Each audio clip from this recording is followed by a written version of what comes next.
জয়গুরু।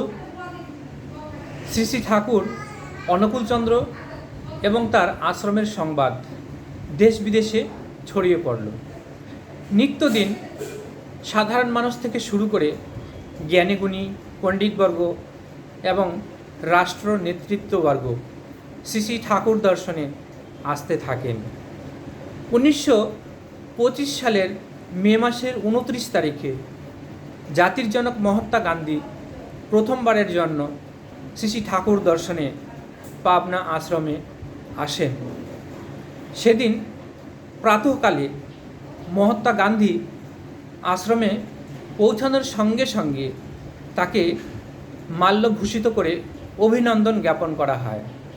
এরপর মহাত্মাজি শ্রী শ্রী ঠাকুরের জননী দেবী এবং আশ্রমের অন্যান্য কর্মী বৃন্দদের সঙ্গে সমস্ত আশ্রম পরিভ্রমণ করেন।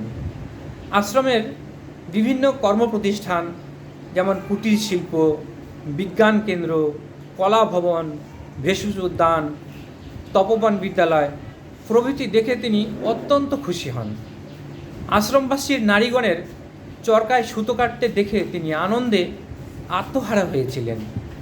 তিনি বলেন যে স্বাধীন ভারত গঠন করে আমি যে কর্মপ্রবাহের স্বপ্ন দেখেছি, শ্রী শ্রী ঠাকুর অনুকূলচন্দ্র তার আশ্রমে সেগুলি বাস্তবায়ন করে ফেলেছেন।